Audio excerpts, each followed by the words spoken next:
Stand clear of the closing doors, please. It's not like, there was never like, I never like sat down and was like, here's a business plan. It just kind of evolved. That's the beauty of it. Yeah. It wasn't like, I have a plan. I was like, I think the world's about to end and I'm going to go down swinging. Like that was, smoking. I'm going down smoking. Like that was literally like my thought process. It's like, you know what, the world may end, I'm going to smoke some barbecue and help some people out on the way home, on the way to the grave. Like, as dark as that sounds, like that's really what it was. And like, luckily after a while, I was like, okay, the world's not ending. So yeah, I feel better now. But like at first, like those first few months, I was like, ooh, I don't know. That was too.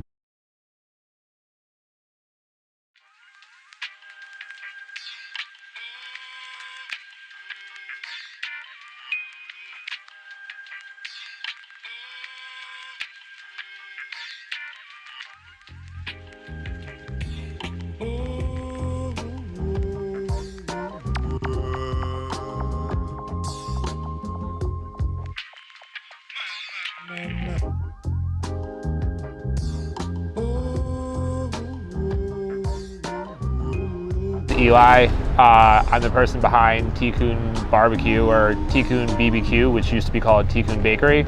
Tikkun comes from the Jewish idea of Tikkun Olam, which means help repair the world. And the way I interpret that is that as a Jew, I'm supposed to do everything that I can possible to help make a positive impact on the world around me. And to me, that's my immediate community, Astoria. Yeah, I mean, I think basically last March, like many people, if not everyone across the world, we're all kind of like, oh fuck, shit's going real bad quick. Shit's getting real quick. I had no idea where things were going, and I just was thinking about ways to engage. I'm a very social person, and all of a sudden you weren't going to work, you weren't allowed to have people over, you had to like cross the street if someone was within 6 feet of you. It felt really isolating, made me super anxious. So the first thing I started doing was just making ridiculous patio signs with cardboard boxes from all the Amazon things I was ordering. And like people were taking pictures of that. It got posted to like, what is New York? And then I realized that there were certain maybe not necessities, but like certain things were just like going out of stock, right? Like flour. So like I always cooked, I always baked. So I had extra flour. I just like would offer to give it out and like lower it in a basket. And then I was like, wait, I can bake bread for people. And give them bread if they can't get any flour. And then it turned into charging people a suggested donation fee and donating all that money. That probably started like April 24th, and then May 8th is when I started with barbecue, which then led to me starting to barbecue in front of my apartment building in a gated area, then on the sidewalk, then in the middle of open streets, and then on Labor Day turned into my first pop-up at Comfortland in Astoria. Like, you can't do things alone. Again, like a lot of people will be like, oh, Eli, you're so great, or like, and like, yes, again, I'm the figurehead of this, I suppose, but this is definitely like a community collaboration. Like, there's no way I could have done what I've done without other people, whether it's Benchflower Blakers, like Mama Lamb's, like places like Comfortland and Heart of Gold that have hosted me, the future venues that are gonna host me, like probably Rivercrest, for sure, Diamond Dogs. Yeah, I mean, to me, part of the way I pick nonprofits is that, would it help address creating like my vision? And ideally my vision is having a table where like everyone has a seat, everyone feels welcome. So if it falls within that category, which is like super broad to be frank, I'm down to fundraise for it. Other criteria are like what's going on in current events in the news. Like when I started this project, it was back in April, was the first time like I asked for a donation, right? And all over the news, it was like rise in domestic violence. So I was giving money to Safe Horizon, which addresses that. A couple weeks after, I want to say, when I started doing barbecues in May, it's the George Floyd protest started like just catching fire like everywhere. So then a lot of the money was going to like the Minnesota Bail Fund, ACLU, NAACP, Black Lives Matter Fund. I think further into summer, when issues about like people's housing and food insecurity became apparent, a lot of the money was starting to go to like local places like Astoria Food Pantry and the Connected Chef. So it really depends on what's going on. So another thing I really want to stress too, I think a lot of people, and understandably so, like they see $60,000+ raised for charity and like that's what grabs them, which is great.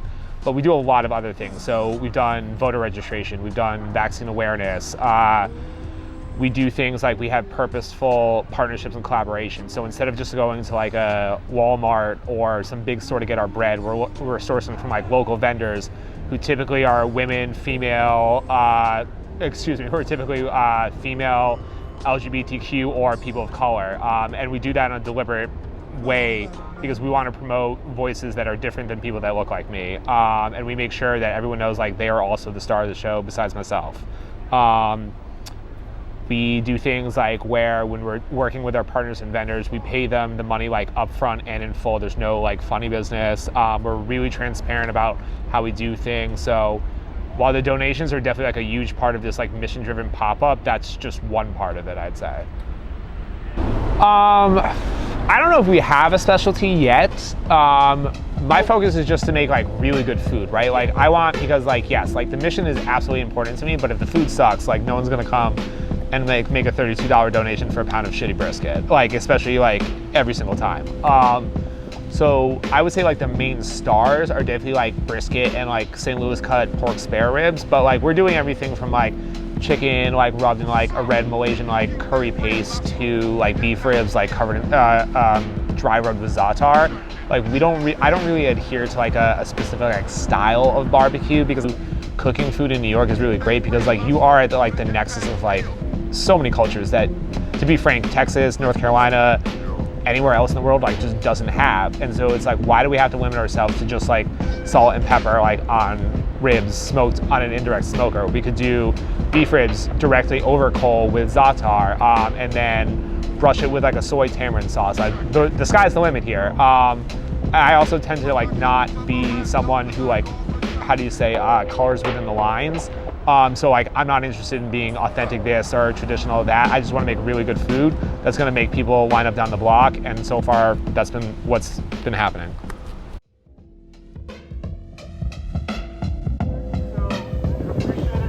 Today, but I don't know if you know this is happening, but Eli Goldman, Tikkun BBQ. Come on up here, Eli. First of all, we all love barbecue, but Eli does it especially well, and he did it for people who really needed the help. He works for City Harvest, and he's here today. He's doing what he always does, just helping mutual aid, their food banners, their open streams. He's really been there, put himself out for us. Congratulations, thank you so much. We appreciate you. Keep on doing your good work.